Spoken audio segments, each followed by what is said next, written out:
The hero party has just managed to seal the Demon Lord away, but even though this is a monumental victory, unless they can defeat him once and for all, the world will always be in danger of being destroyed. They all feel guilty for not being able to complete their mission, but their leader tells them that there's still hope because he is sure that someday in the future, a new hero will appear to carry on their legacy and finally finish the Demon Lord off for good. Several years later, the A-rank party, Thunderpike, is in the middle of a public dungeon raid, and while the two melee fighters attack, the magic users begin casting their spells. And thanks to the buffs from the party's supporter, Yuka, they are able to take a Hydra down in record time. Individually, the members of Thunderpike are already really strong, but when they work together, they are nearly unbeatable, which is part of the reason why they have so many fans. However, while they may look like the perfect team on the surface, it turns out they don't really get along as well as you'd think. In fact, after the stream ended, the Red Mage Yuka tells everyone on the team that he is quitting Thunderpike effective immediately. The party leader, Simon, asks him why he wants to leave, so Yuka explains that he isn't getting a fair cut of their reward money. The money he received today is so little that he may have to start taking out payday loans, and that's a situation he doesn't want to be in. Simon tries to justify Yuka's low pay by claiming that Yuka isn't contributing enough to the party, and Barry chimes in to point out that Yuka never actually engages in any battles. All he ever does is burn through their items' durability with his pointless enchantments. Yuka can't believe Barry would call his enchantments useless, but Barry isn't the only one who feels that way. The only one who actually thinks Yuka is useful is Jamie, but that's just because he's good at setting up their streams. Camilla tells him that if he wants to be paid more, then he has to be more active as a member of the team, but Yuka doesn't think she has the right to say that since she's basically a healer, and Yuka is always protecting her in battle. The fact that they don't value the work he does is exactly why he wants to quit the party, but Simon asks him if he's really sure he can manage on his own if he leaves. He says the only reason Yuka is even B rank is because they are childhood friends, and Simon did him a favor by letting him join Thunderpike, and even if he leaves, they'll be just fine without him. Since they clearly doesn't think Yuka deserves to be paid well, Yuka definitely isn't going to stick around. Yuka has wasted the last 5 years of his life supporting this party, and they would never have gotten this far without his help, but the others still all think he's useless, so they won't miss him at all. Now that Yuka has officially quit Thunderpike, he heads to the guild receptionist to ask if there's any work available. She's surprised that a famous adventurer like him is here to look for a gig, so she asks him if something happened with Thunderpike, and Yuka explains that he quit. The receptionist doesn't seem that surprised since things like this happen all the time, so she hands Yuka a form to fill out so she can give him a new party. Once he's done filling out the form, he hands it to the receptionist, but just then, a girl comes running up to him for a big hug. The girl's name is Marina, and she used to be one of Yuka's students back when he taught preliminary adventurer classes half a year ago, and Yuka is glad she's doing alright. She's curious about why Yuka is here, so she asks him, and he tells her that he is currently looking for a new party since he recently left Thunderpike. Marina doesn't even let him finish his sentence, because if he's looking for a new party, then she would love to have her beloved teacher in hers. Yuka agrees to her proposition, so a few minutes later he is seated with Marina and the rest of her party members so they can discuss his joining. Silk loves the idea of Yuka joining their party, but she is surprised that an experienced adventurer like him wants to join their D-rank party. Yuka is currently B rank, so he could probably get into a much better party, but he doesn't mind being in a D-rank party, and to be honest, he actually prefers it this way. Back when he was in Thunderpike, they would always take on high-level missions, so Yuka would have to buy a ton of magic items to prepare, which left him in constant debt. That's why he wants to take it easy for a while and just deal with some low-level quests instead. Since Marina, Silk, and Rain are all on board with the idea, Yuka officially joins their party, and their first mission together is to collect magic iron ore from the Painto Mine dungeon. It's been a long time since Yuka felt excited to go on a mission like this, and it definitely brings back a lot of old memories from when he was starting out as an adventurer. Yuka recalls that this dungeon has a lot of magic ore veins on the 6th floor, and Silk tells him he is correct, but they were hoping to avoid fighting the 5th floor boss, so Yuka suggests they should start on the 4th floor instead. As they enter the dungeon, Marina takes the lead and uses a stick to check for any traps that may have been set, and Yuka is so proud because she's doing it exactly how he taught her. But for now, he asks her to let him take the lead since he has a more efficient method. Marina doesn't understand what he means since their party doesn't have a scout or thief to detect the traps, but while that may be true, Yuka has a magic item that should be useful in this situation. It's a detection lamp, and thanks to a special type of oil, it illuminates traps, so they can spot them just like a scout would. The lamp really is useful, but Silk asks if it's okay for Yuka to be using it since special oil sounds really expensive. And yes, It normally is, but Yuka made this oil with his alchemy, so it didn't cost him much. The party continues walking down the corridor while carefully avoiding all the traps, until eventually, Yuka stops everyone because he can sense something up ahead. He warns the others and tells them that they should prepare for a fight, so they all rush in together and are confronted by a group of boggles. Silk decides to take the initiative and fires the first shot to take one of the boggles down, while Marina runs in to handle the rest. As she does this, Yuka casts overlapping physical enchantments on her so she can fight better, and at the same time, he casts a debuff on the boggles to trip them up. While the boggles are disoriented, Marina goes in for her attack, and in one fluid motion, she is able to cut both of them in half, something even she is surprised by. She turns around to ask Yuka if that feeling she just experienced was his magic, so Yuka confirms that he had cast 3 types of enchantment on Marina to help with her fight. Rain can't believe Yuka was able to cast 3 enchantments at once, and on top of that, he managed to do it with no incantation, but Yuka doesn't think it was all that impressive, so he just says they should keep moving. As they continue through the mine, he asks the girls about their usual dungeon exploration routine, so Marina proudly explains that they always take a break after each floor and check their equipment, just like he taught them to do. Since that's the case, Yuka suggests that they should rest a bit before they continue. After their break, Marina and the others check all their equipment for damage and everything seems to be in working order, so they are ready to continue their mission and head down to the next floor. On the second floor of the dungeon, the group is suddenly ambushed by a group of undead miners, and the only way to get rid of them is for Rain to use holy magic, so everyone needs to protect her while she uses her chant. Marina and Silk plan to handle the defense, but Yuka tells them he has this covered, so he casts a blessing of light on all of them. And while it won't kill the undead miners, it does stop them from coming any closer, so it's a good defensive measure. Eventually, Rain finishes the holy light spell and uses it to eradicate the undead, and once they are safe, Marina begins praising Rain for a job well done. Yuka praises her as well since there aren't many people who can use light magic on the scale that Rain just did, but doing that probably drained a ton of her mana, so he casts Refresh Mana to help her recover. Rain can't believe Yuka can use Refresh Mana since that's a really rare skill. It completely restores the mana of whomever it is cast on, and having that skill alone would make Yuka insanely valuable to any party that works with him. But Yuka thinks she's exaggerating a little because he only learnt Refresh Mana as a way to compensate for having an obscure job like a red mage, although it was really difficult for him to learn it. Afterwards, the group continues walking down the path, and as they go, Yuka begins pouring a liquid on the ground. Silk asks him what he's doing, so Yuka explains that he is pouring holy water over their footprints in order to stop undead monsters from following them. Silk is worried and asks if it's really okay for him to waste his holy water like that since it's really expensive. But Yuka tells her it's fine since once again he made this himself. The group is in shock that Yuka is able to make holy water even though he isn't a priest, but he has a special method for it. By purifying the ashes left behind by the undead when they are defeated, Yuka is able to process it into holy water, and the ashes he got from the undead miners will be more than enough to make up for the amount of holy water he's using. By the time they finally make it to the 3rd floor, Yuka suggests that they should take another break since they'll begin mining from this point forward.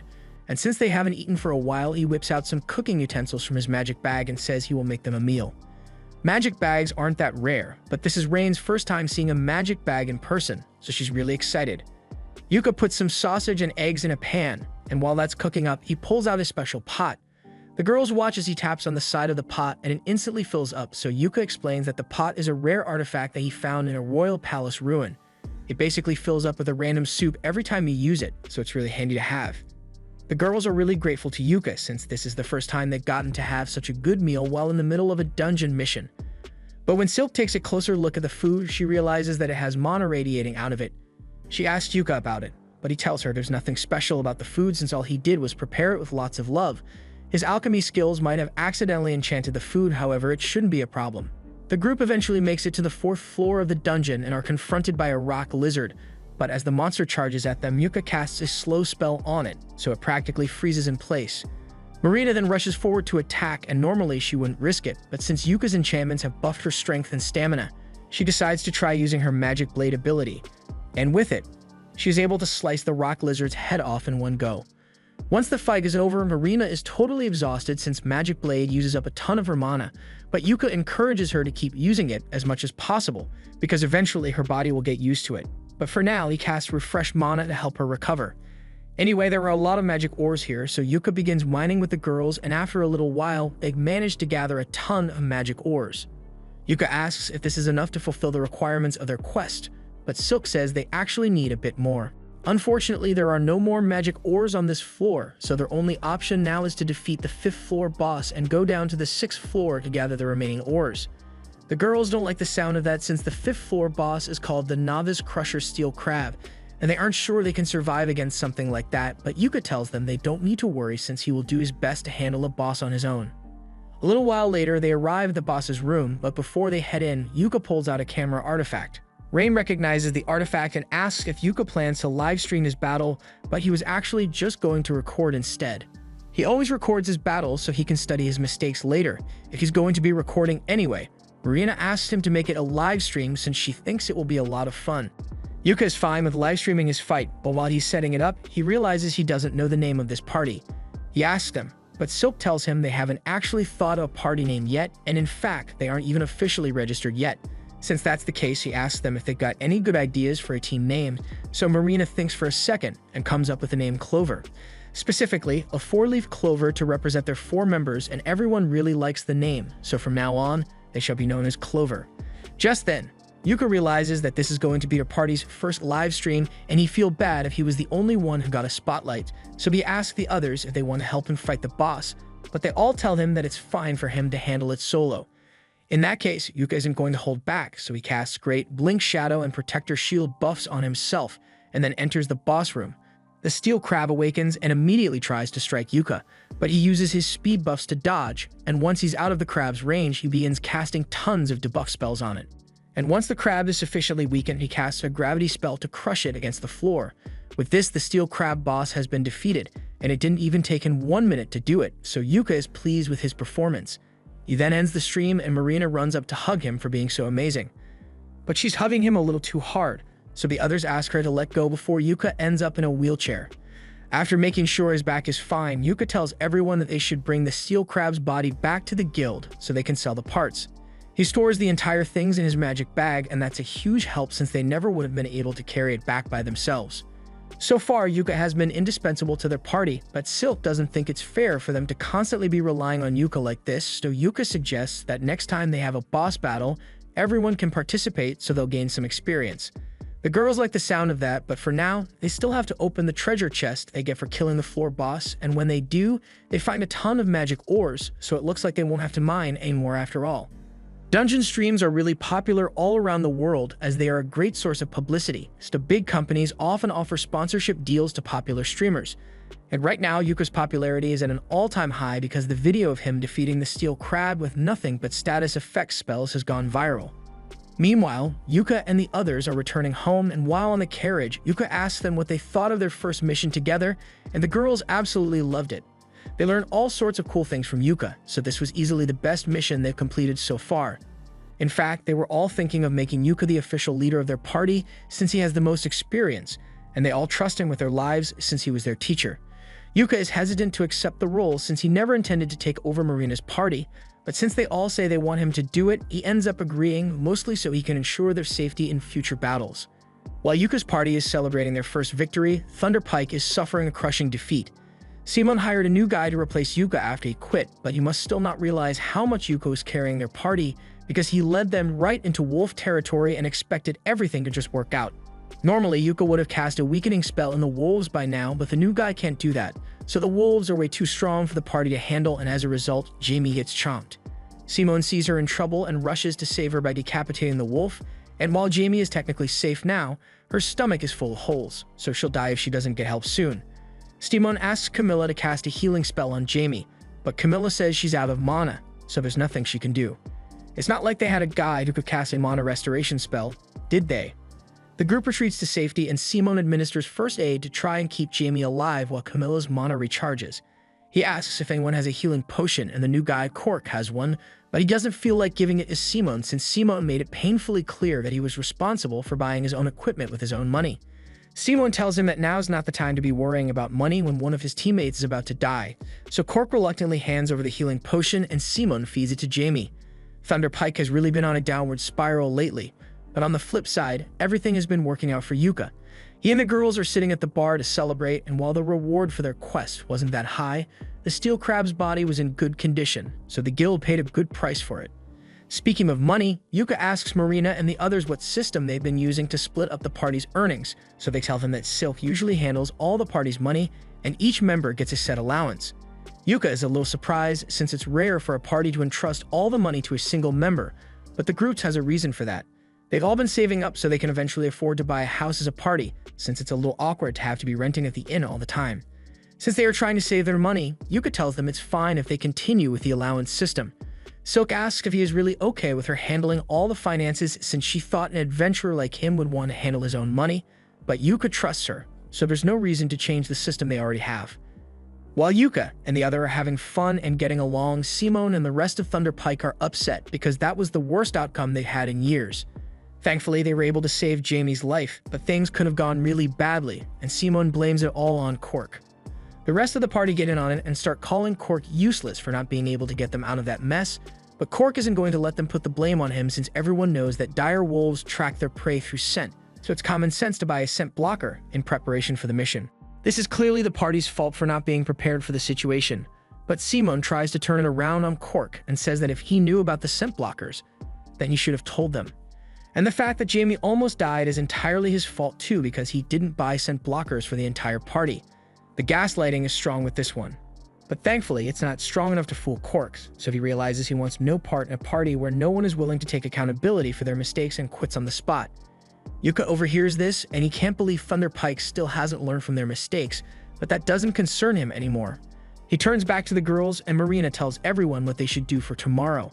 Silk remembers something Yuka once told her about it being important to take a day off after every mission, so she suggests that they do that. Everyone agrees, and since Yuka is going to have the day off, he decides to get a little shopping done. He needs to stock up on potions and scrolls, and he still needs to turn those undead ashes he got into holy water so he can replenish his stock. He's going to be busy for a while, so he suggests that they all meet back up here after their break is over. Just then, Marina notices that the dungeon stream highlights of the day are being shown, and Yuka's fight against the steel crab is number 1. He is shocked since he only uploaded it a couple of hours ago, but it already has over 5,000 viewers, and it's still going up. People find it really interesting that someone with an obscure job like a red mage was able to take down a red crab without even needing to touch it. The announcers tell everyone to keep an eye on Yuka and his party, Clover, because they just might become the world's greatest party. Simone and the other members of Thunder Pike see Yuka's stream as well, and they are all incredibly jealous that Yuka is actually doing well without them, but they still refuse to admit that Yuka might have been more useful to them than they gave him credit for. Thunder Pike is always going to be a bunch of haters, but it looks like there is actually someone else hating on Yuka from a distance, and he seems mad that Yuka is getting comfortable with his new party. A couple of days later, Yuka is back in the guild, and he's looking at the notice board to see if he can find any quests that will be good for the girls. The receptionist sees him struggling to decide, so she comes over and asks if she can help. Yuka asks her if there are any quests that are easy enough for a party of noobs, but also paying a decent amount of money. The receptionist tells him that he is being a little too optimistic here. He's never going to find such a perfect quest, but given the circumstances, she points to a C-rank quest that involves fetching some magic stones from the Orden Forest. Yuka thinks this just might work, but he's a little curious as to why the quest is C-rank when fetching magic stones will usually only be D-rank. The receptionist explains that there has been a large magical beast sighted near the forest, so this quest is slightly more dangerous than normal. Just then, Marina enters the guild, and as soon as she hears the word quest, she immediately yells that their party will accept it. Yuka asks her to at least let him finish explaining before she agrees to do the quest, but Marina says she doesn't need to know the details since if Yuka thinks they can handle it, then she is sure they'll be able to get it done. It shouldn't be too hard anyway since she and the others have done a quest in that forest before, although she doesn't understand why this quest would be C-rank when all the other quests are D-rank. This is when Yuka chimes in and says that the quest is C-rank because there is a magic beast living somewhere in that forest now.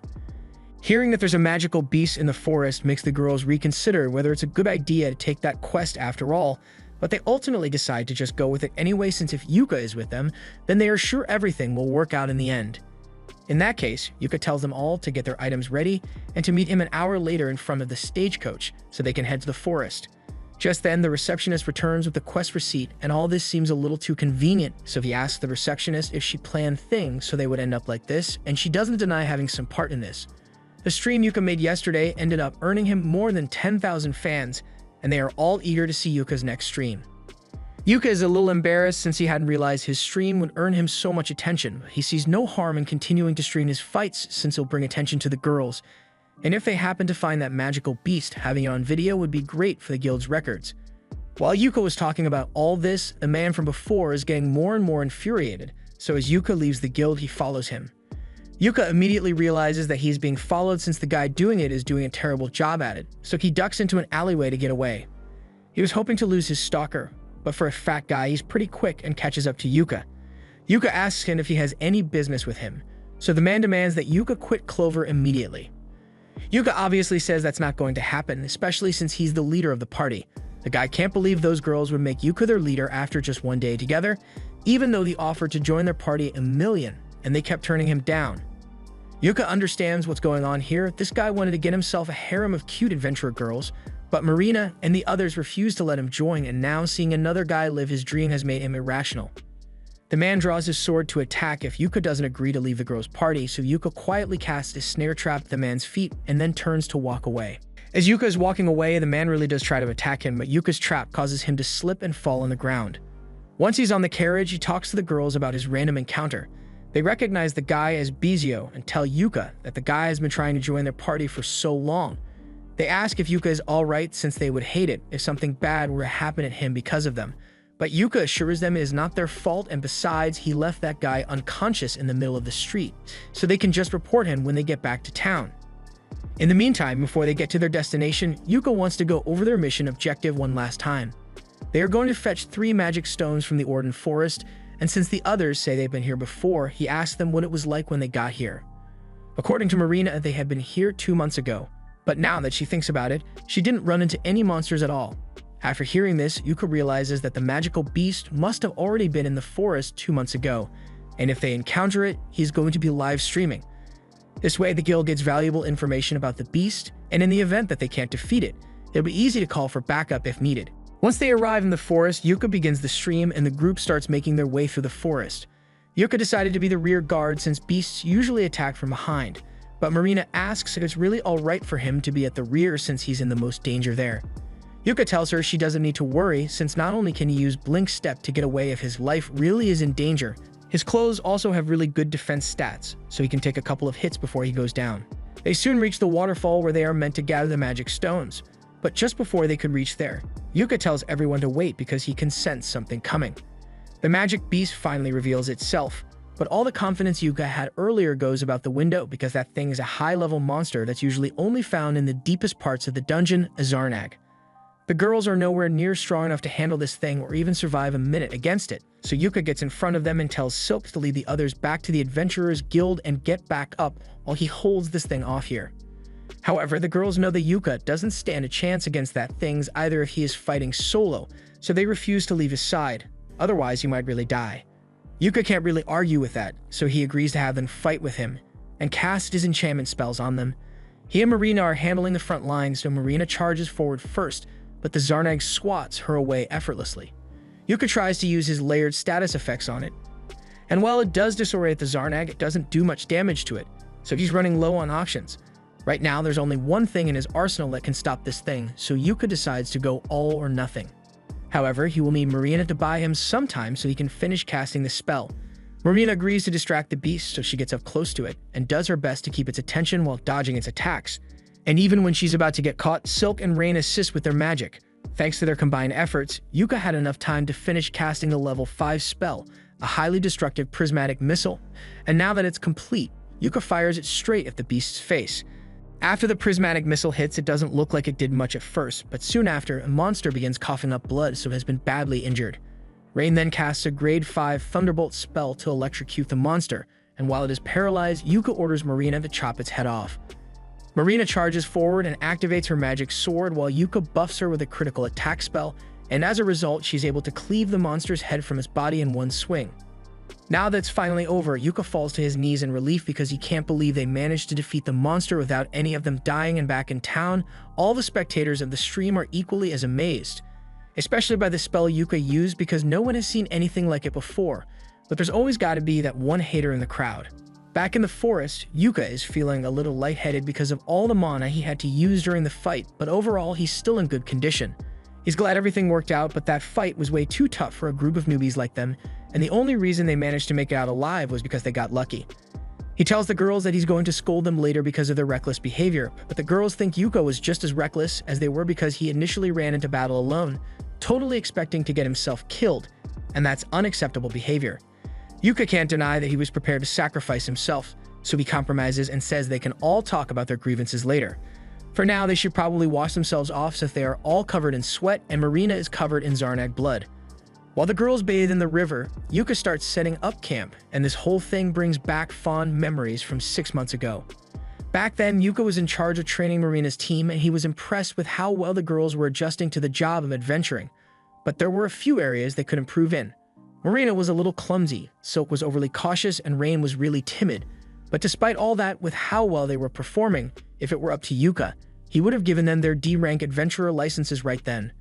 Later that night, the girls had set up their tent, prepared firewood and alarms in case of monster attacks. And as Yuka watched them work back then, he could feel a sense of pride because he knew they would turn out to be great adventurers in the future. But he never could have imagined that he would end up joining their party. A few days later, the party is back at the guild, and it looks like they've been summoned to meet the guild master, so the girls are a little nervous. They ask Yuka if this means they are in some kind of trouble, but he thinks this meeting is probably about the Zarnag they defeated. A mission like that should have been classified as B rank, however, for some reason it was marked as D rank, so some investigation is definitely warranted. Just then, the guild master of Benwood walks in and the girls are so intimidated by his presence that they immediately stand at attention. He walks up to Yuka and demands that he explain himself, but Yuka did nothing wrong here, so he tells Benwood that he already provided all the relevant information in the report he wrote to the guild. Benwood isn't satisfied with an objective report, so he demands a detailed explanation, but before they discuss anything, Yuka tells Benwood to drop the tough guy act because it's scaring the girls. Marina tries to stop Yuka from talking to the guild master so casually since he is a really powerful person, but the guild master actually respects Yuka a lot, so there's no need for formalities between them. Benwood tells everyone they can sit down, and Benwood already knows what happened in the forest, but he wants to know what Yuka thinks about the whole situation. Yuka tells him that he suspects that this might have been the result of an overflow, causing a monster several levels stronger than usual to appear. Benwood agrees with Yuka's conclusion and immediately has his secretary issue an emergency investigation quest to get to the bottom of it. Both Yuka and Benwood seem to understand how serious overflows can be, but Marina has no idea what that is, so she asks Yuka for an explanation. Yuka tells her that an overflow is a phenomenon that occurs when a catalyst causes monsters in the dungeon to spill out. Usually, the monsters that live in the dungeon are bound there by the mana that flows in the ground, but sometimes those shackles can be broken, allowing the monster to escape the dungeon and terrorize the surrounding area. This could also be evidence of a possible dungeon stampede in the near future. The girls have heard about dungeon stampedes and the chaos they can cause as they tear through towns like a wildfire. And if monsters as strong as that Zarnag are appearing already, and they don't have much time, Benwood intends to investigate the matter thoroughly to ensure the safety of the people. But before that, he sincerely apologizes to the girls for putting them in such danger. The girls tell him he doesn't need to apologize since they all made it out alive, although if they didn't have Yuka with them, they would have been goners. That said, even though Yuka did most of the heavy lifting, their live stream proved that the girls are capable fighters, so as a reward for doing so well against the Zarnag, Benwood intends to promote all of them to C rank. Although the promotion depends on the girls having Yuka's assistance since he is A rank. Yuka doesn't know what Benwood is talking about since he is only B rank, but that's when Benwood informs him that he is getting a promotion as well. Everyone who watched the livestream saw the high-level prismatic missile spell he used on the Zarnag, so it is abundantly clear that Yuka deserves a promotion, and starting today he will now be an A rank adventurer. Afterwards, Yuka and the girls head downstairs to have a drink and congratulate each other on their promotions. While they are all together, Yuka pulls out the bag of coins he got as the reward for their quest and gives it to Silk to count out. Silk opens the bag and she is shocked because she has never seen so many gold coins in one place before. Yuka explains that even though the quest was originally D rank because of the difficulty, it ended up being treated as a B rank quest, so the payout is a lot higher than it would have been otherwise. Silk puts all the coins on the table so she can start counting, but then she notices a piece of paper at the bottom of the bag and it has Yuka's name on it, so she gives it to him. Yuka opens it, and it turns out to be a note from Benwood, apologizing for everything Yuka had to go through. There's also a platinum coin in there as a little bonus for Yuka. Platinum coins are really valuable, so Yuka adds it to the party's funds, and after Silk finishes counting it all, She tells everyone that they have enough money to buy a house now. Marina is so excited to hear that she jumps up and accidentally knocks the coins over. Silk is glad they reached their financial goal as well, but she feels a little bad about it since the only reasons they got this much money was because of Yuka. While that may be true, Yuka tells Silk she doesn't have to think of it that way. They made him the leader of Clover, and it is natural for a leader to do whatever it takes to help out the group. As such, even if he played a major role in earning this money, it still belongs to all of them. The group continues to celebrate late into the night, and at one point, Rain asks Yuka if he has a dream he wants to accomplish. Yuka is caught off guard by the question, so he asks if there's a specific reason she's asking, and Rain explains that they've just reached their goal of purchasing a house thanks to Yuka, so she wants to know what Yuka's dream is so they can help him achieve it. Since she asks, Yuka tells her that his dream is to conquer the deepest floors of the Achromatic Darkness dungeon. As soon as the girls hear this, they spit up their drinks in surprise because the dungeon is quite literally the most dangerous one out there. It even possesses an Abyss Gate, an artifact known to be a direct gateway to the underworld. Yuka says the Abyss Gate is precisely why he wants to conquer the Achromatic Darkness, so Rain asks him if he intends to go through the Abyss Gate if he reaches it. However, Yuka explains that he just wants to see what the edge of this world looks like. An uncle of his once took on the dungeon and tried to get to the gate, and although he wasn't successful, Yuka was told the story so many times as a kid that he decided he wanted to try it himself. Although he knows that it will probably never happen, Marina likes the sound of Yuka's dream, so she suggests that they should all go to the Achromatic Darkness and try to accomplish Yuka's dream. Yuka tells her it's not that simple since that dungeon is so dangerous that just entering it requires permission from the government, and you'd have to be an A-rank party to gain approval. Even so, Rain still thinks it'd be a good idea, so she says she wants it to be their party's next goal. All the others agree and promise to work hard to make Yuka's dream a reality, but they won't be attempting it anytime soon though. With each passing day, Clover's streams have been gaining more and more popularity. Right now, they are streaming a battle against an undead hand, and thanks to their flawless teamwork, they are able to take it down with a lightning spell from Rain and a rock scroll from Yuka. That concludes the stream, so they wave to their fans, and everyone at the guild absolutely loves them, all except the members of Thunder Pike who hate how popular Yuka has become. Barry thinks Yuka only looks impressive because he is in a team of newbies, but Simon actually heard that Yuka recently got promoted to A rank, so he might just be that good. Besides, Yuka's popularity isn't their biggest concern right now. Thunder Pike has been constantly failing quests recently, and Simon thinks it's because all the new people they hire end up being useless morons. In fact, none of them ever end up sticking around for more than one day, but that can't be because there's something wrong with their team, right? Speaking of their team, Simon asks why Jamie isn't here, so Camilla explains that Jamie wasn't in the mood for a drink. Simon gets pissed since after that mission where Jamie got mauled by a wolf, she has been slowing the team down constantly. As for Jamie herself, she has locked herself in her room and has been watching videos of Yuka's live stream on repeat for hours now. The other members of Thunder Pike are starting to realize that Yuka may have been more useful than they gave him credit for. So since the reason Yuka quit in the first place was because of his low pay, they could just increase his cut a little. And since Jamie hasn't been doing much lately, they can cut her pay instead. A few hours later, Yuka and the others return to the guild to report the success of their mission. But as they arrive at the front door, they find Simon waiting there for Yuka. Seeing Simon again makes Yuka a little angry, so he tells the girls to head inside without him, and then he asks Simon what he wants. Simon gets to the point and says he is allowing Yuka the honor of rejoining Thunder Pike.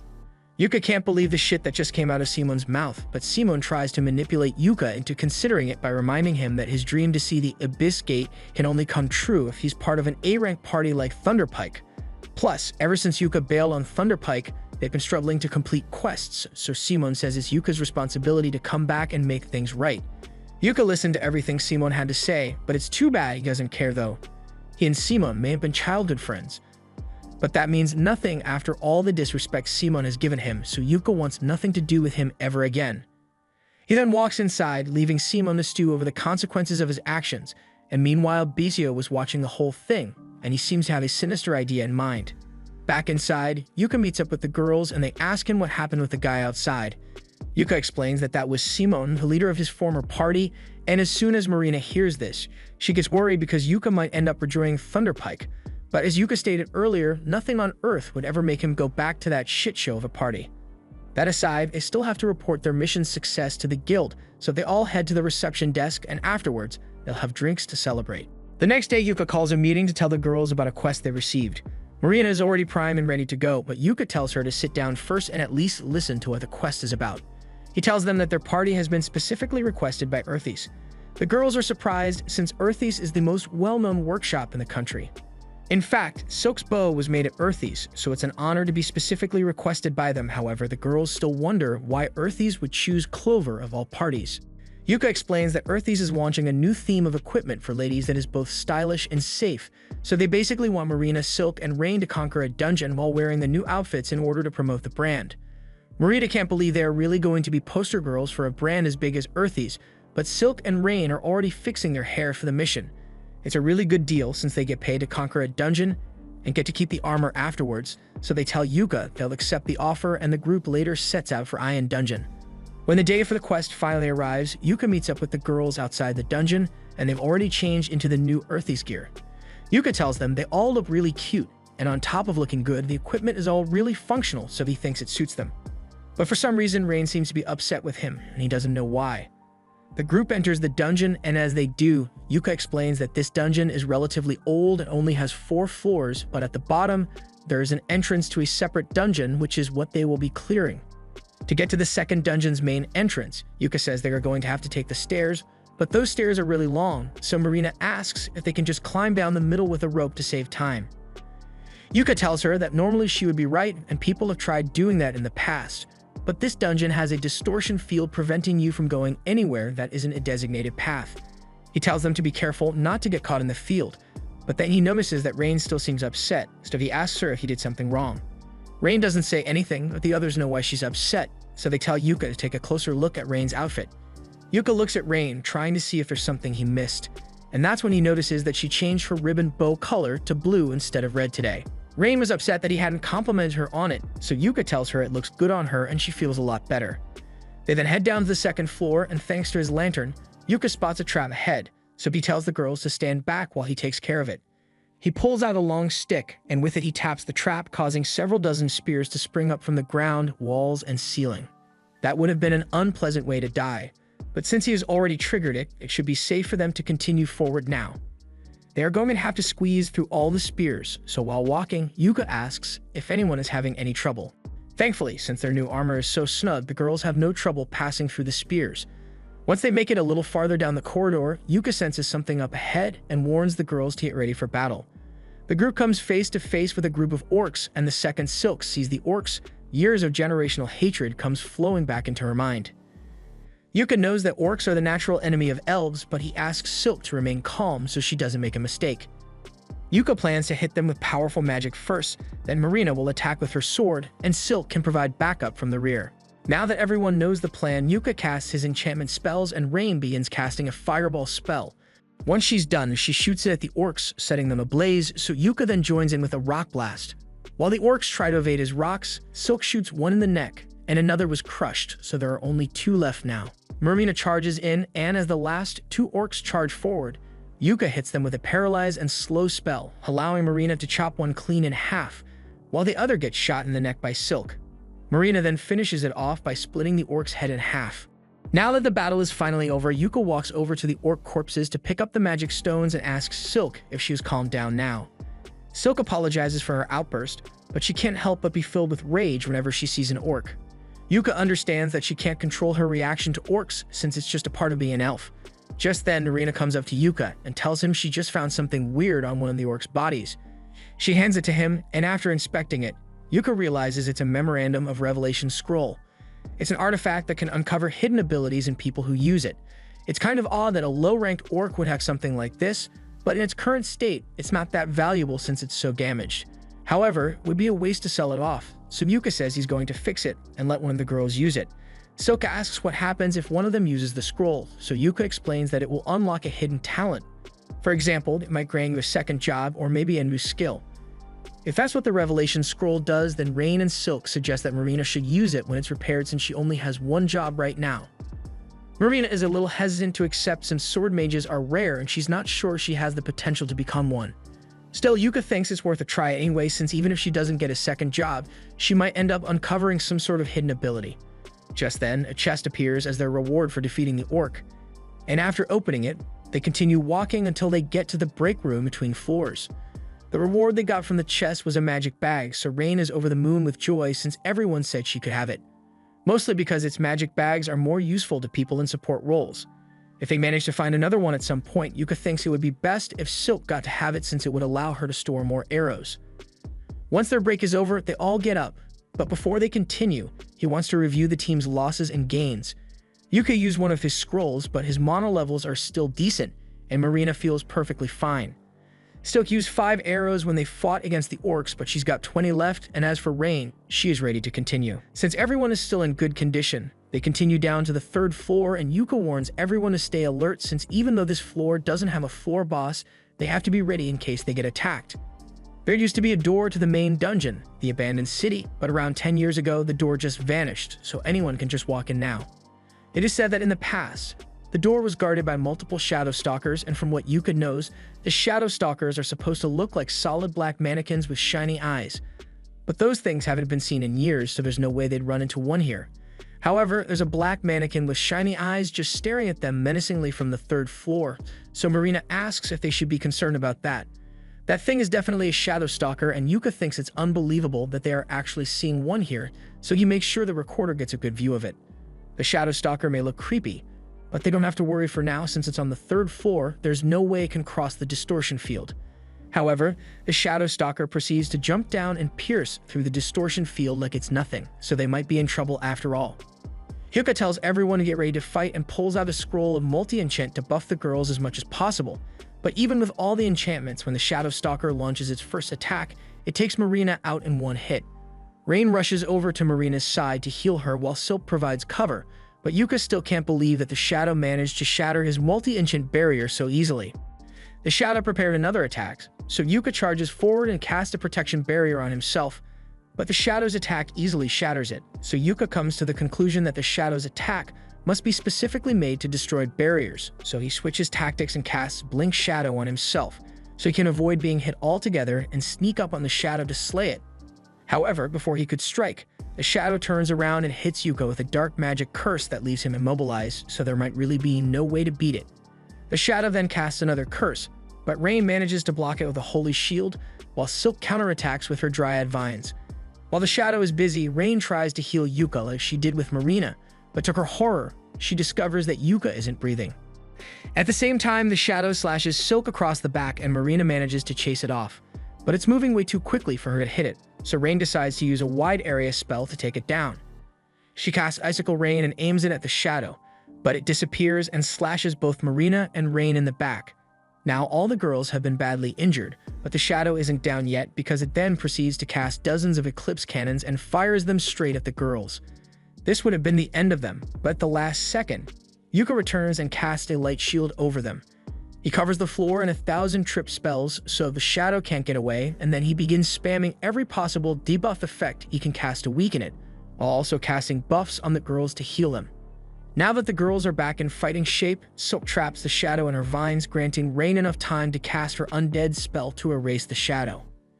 The battle is finally over and Marina is so glad that Yuka is still alive that she gives him a big hug, but Yuka tells her that her hug is bringing him dangerously close to dying again. Once Marina lets go of him, Yuka thanks her, because if she hadn't spotted the Shadow Stalker when she did, it might have gotten them with a surprise attack, and that would have been a guaranteed death sentence for them. He then asked Rain what she thought of the Shadow, so Rain says it was undead, but its mana was in disarray, so it felt like the Shadow's existence shouldn't have been possible. Furthermore, it shouldn't have been able to pass through the distortion field, so in all likelihood, it must have been the result of a dungeon overflow. Silk asks Yuka what he thinks they should do, and since they are already at the bottom floor, he suggests that they should at least finish their quest before they head back up. In that case, Marina asks if they should inform everyone of the Shadow Stalker with a stream, but Yuka would rather not since they are wearing Earthy's unreleased equipment line, so he doesn't want to show it to the public without permission from the client. Yuka suggests they finish the quest quickly so they can get out of here, so they keep moving and head down to the corridor. There, they find the door that leads to the abandoned city, and according to the legends, people once lived in there. However, their quest only requires them to make it to the gate, not enter, so once they touch it, they turn around and head back to the surface. After returning, Yuka makes his report to the guild, and once he is done, he meets up with the girls who are waiting outside. Silk asks him how it went, so Yuka tells her he submitted the footage they recorded and told the guild about the Shadow Stalker. The guild will likely want to interview them about it later, so Yuka suggests they should take the next 2 days off and stay in Qualto. Marina likes the sound of that, so she asks Yuka if he'd like to go on a date with all of them. Silk isn't familiar with the city, so she was hoping Yuka would show her around, and Rain wants to see all the artifacts this city has to offer. Yuka sees no reason to reject their offer, so he agrees to go on a date with them. Thunder Pike continues going on adventures to try and maintain their status as an A-rank party, but Barry has been complaining a lot about their rations because they always used to get good food from Yuka when he was around. Simon tells him there's no use in complaining about it now, so he suggests they keep going and asks everyone if they still have enough mana and potions. Barry tells him he didn't buy any potions because why would he waste his money on healing potions when he can just have Camilla heal him instead? But Camilla doesn't have infinite mana, you know. Simon tells them to stop arguing and asks Jamie to get their stream up and running so they can continue. While she's working on it, Barry starts calling her weak and useless for no reason, and the others join in on it. They've been on an uncontrollable downward spiral lately, and since Yuka isn't around for them to blame their problems on, they've started taking it out on Jamie, and there's nothing she can do about it. Well, this mission was yet another failure. As they return to the guild, Mamar tells them that if they keep failing missions like this, then there's a chance they may be demoted. She tells Simon that his party might be better off accepting quests that are a little easier so they can actually complete it this time. And personally, she suggests they should aim for C-rank quests next time. Simon is outraged that she would say such a thing to an A-rank adventurer, but she tells him he hasn't been producing any A-rank results, so he won't be getting special treatment. Simon once again tries to blame his shortcomings on others and says it's the guild's fault for not introducing them to someone he can manipulate into doing the heavy lifting for the team. But Mamar doesn't give a damn about his excuses and sends him away. With nothing else to do, Thunder Pike sits at a table to brood, but Jamie sits at his separate table because she doesn't get along with the others so well anymore. Barry is still angry that Mamar would threaten to demote them, but Simon calms him down because Mamar was right about them. They haven't been performing as well as they used to, so maybe A-rank missions are a little too much for them to handle right now with just the 4 of them. However, if Simon thinks their lack of a 5th member is a problem, then Camilla tells him to hurry up and find a new member for their party since that's his job as the leader. Simon knows Camilla is right, but even if he finds someone else, there's no way he would get someone as good as Yuka was, so Barry asks him if they can just bring Yuka back to Thunder Pike.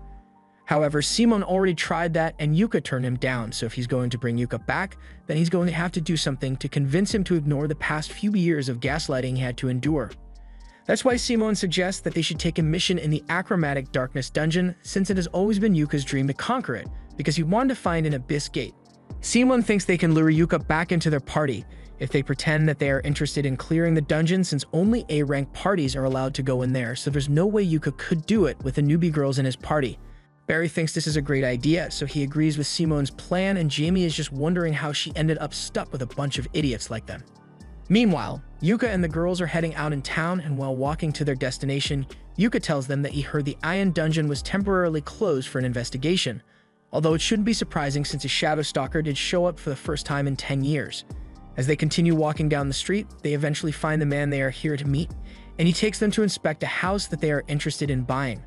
Monday shows them around, and the house looks pretty good, but Yuka doesn't think it's right for them since ground floor homes are easy targets for burglary, and it's hard to stop people from looking in through the windows, which is a major privacy concern since the girls will be living here.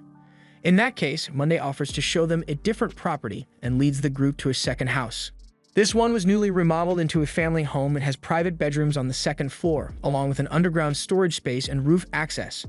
Marina thinks this place is great and Yuka likes it too, but he still hasn't made a decision on it yet, so he asks Monday if he could put a hold on this house for a little while. Monday says he will keep the house on the market in case Yuka decides to buy it, but for now, he has one last property to show them.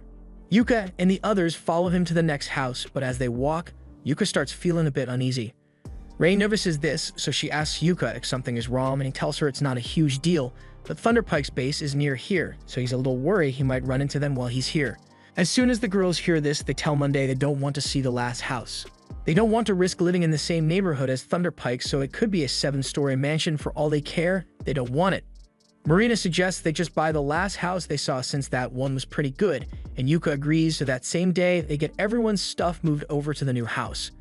Yuka says he will help the girls put their stuff in the house, so he asks if they decided which rooms they want, but they were actually waiting for Yuka to choose his room first. Yuka is confused, so he asks them if they are saying they want him to live with them, and that's exactly what the girls are saying since this is meant to be a party base after all. And it's all thanks to Yuka that they could even afford to buy the house in the first place, so of course they want him to live with them. Yuka is hesitant to live under the same roof as the girls, But Marina reminds him that when they camp out on their adventures, Yuka has no problem sleeping right next to them, so this shouldn't be any different. It's hard to argue with that logic, so Yuka agrees to move in, but he's setting some ground rules. He tells the girls to keep in mind that he's a man, so they have to actually use their door locks when they are changing their clothes or something. He just really doesn't want to get forced into embarrassing situations, and as long as they all respect each other's privacy, there shouldn't be any issues. With that settled, they sit down at the lunch table to eat and toast to their future as Clover. However, Yuka notices that Rain is a little distracted, so he looks at the TV, and to his surprise, he sees a report about a party taking on the Achromatic Darkness dungeon. The announcer talks about how Thunderpike receives permission from the guild to perform an investigation in the Achromatic dungeon, and they apparently teamed up with another party, all with the aim of reaching the Abyss Gate. Hearing that Thunderpike is going after his dream is a massive slap in the face to Yuka, and the girls think he must be really upset, but he actually says he is fine. After all, it's not like it's a race, and if he's going to take on the Achromatic dungeon, he wants to do it with Clover, and he couldn't care less if Thunderpike wants to do it before him. He wants to just forget about them and continue with their meal, but then he gets some mail from the guild saying he is being summoned. He and Rain go to see what this is about, and they are informed the party has specifically requested Yuka's help on an upcoming mission of theirs. Yuka is curious about the request at first, but then he sees that it is from Thunderpike, so he immediately rejects it and goes on with his day. However, a couple minutes later, Simon is informed that Yuka declined the request, so he goes out of his way to track Yuka down and demand an explanation. Yuka was expecting something like this to happen, so he turns to face Simon, and Simon demands to know what reason Yuka had for rejecting their request. Yuka tells him there's no special reason behind his decision, he simply doesn't want to work with Thunderpike under any circumstances, even if it's for his dream. He's honestly surprised that Simon even remembered that his dream was to find an Abyss Gate, but he has no plans on getting involved, so he wishes Simon the best of luck on his mission. Simon tries to guilt Yuka into reconsidering by saying he already started making preparations around Yuka's participation, but that sounds like a Simon problem, so why should he care? In the first place, it was incredibly rude to send a spot request to someone who is already in an active party, and as long as it is a request, Yuka has every right to refuse for whatever reason he chooses. Simon gets angry and tells Yuka he is in the wrong for abandoning Thunderpike, but Yuka is at his limit and yells back that Simon is the one in the wrong here. While Yuka was in Thunderpike, everything from pre-quest preparations, quest research, and even intel gathering was dumped on Yuka's shoulders, and not once did Simon show any gratitude for all the work he put in. All Simon ever did was use him, so as far as Yuka is concerned, they are no longer friends. Simon is stunned and asks Yuka what he is supposed to do now, since if Thunderpike fails another quest, they'll be demoted. Again, that's not Yuka's problem to deal with, so he takes Rain's hand and walks away. 2 weeks later, Yuka meets with the guild master and got some bad news to share. It looks like a dungeon overflow really is occurring because in addition to what happened to Yuka's party in Ion, there have been several other incidents around the country. Given the circumstances, the Royal Academy couldn't deny the possibility of a dungeon stampede, which is likely why they granted Thunderpike permission to investigate the Achromatic Darkness. With that said, Benwood wants to nominate Yuka and the rest of Clover for an investment quest in the Achromatic Darkness. Yuka immediately tells Benwood he can't accept the quest, because there's no way a C-rank party like Clover can do a job like this. Besides, even if Thunderpike isn't reliable, there are other A-rank parties included in the Achromatic Dungeon investigation. However, Benwood tells him that the other parties have gotten fed up with Thunderpike's tricks and backed out of the mission. In fact, it looks like Thunderpike never actually intended to go on the mission because they haven't even submitted a formal application for the mission. Ben then pulls out a logbook and shows it to Yuka, but Yuka already knows exactly what this is, because it is the only conquest log of the last mission into the Achromatic Dungeon, and in it there is proof that the Abyss Gate exists. That's exactly why Ben wants Yuka to do the investigation, because he is passionate about the Abyss Gate, and if it's him, any reports he makes can be completely trusted. He isn't asking Yuka to conquer the entire dungeon, he just wants him to take a look inside. But to do that, Yuka would have to fight his way through the dungeon, and he thinks that would be too risky. Benwood understands his concerns, which is why he is willing to give Yuka this for the quest. It is a scroll of exit, and with it, Yuka can leave the dungeon instantly whenever he wants, so Benwood asks Yuka to reconsider. Just then, Memar comes in and hands Yuka the formal request form for this mission, and it says he will be joining a party called King of Wellmelia, and his party will be granted provincial A-rank status for the duration of the mission. This is starting to sound like a really big deal, so Yuka says he needs to talk to his party members about it before making a decision. After getting home, Yuka tells the girls about the request and tells them that he is actually thinking of turning it down. The girls are surprised that he would reject such a huge opportunity, and Yuka understands that participating would be a great boost for their party, but he doesn't think they are ready for it. There's still a ton of experience and preparations they are missing, but while they can't do much about their lack of experience, Silk tells Yuka that they can still make the necessary preparations before the mission begins. Rain asks Yuka if he's scared for some reason, and Yuka hadn't thought about it till now, but he really is scared. He's worried that he might lose the girls if they take on a dangerous mission like this, because that's the last thing he would want to happen. The girls feel the same way about him, but they promise to do everything they can to make sure they come back from the mission safely, so Yuka can trust them to handle themselves. Yuka realizes he was being overly cautious and apologizes to the girls for not believing in them. They all agree to take on the achromatic dungeon together, and later that day the group heads back to the guild to tell Benwood that they are accepting the quest, but they talked it over and they may need an extra person, so they ask if he can introduce them to a good scout. Mamar has expected something like this, so she already has someone lined up. This is Neen, and she's the daughter of one of Mamar's friends, but after one too many pranks, she got banned from her homeland. So Mamar took her in and helped her change her life around. Neen introduces herself as a former Fursi thief, but now she is a C-rank ninja, and she promises to make herself useful to the team, so she asks to be hired as their scout. Since the team is ready, Benwood and Mamar lead them down into the guild basement where the entrance to the achromatic dungeon is hidden. Silk is surprised because she never expected the dungeon entrance to be right below the guild.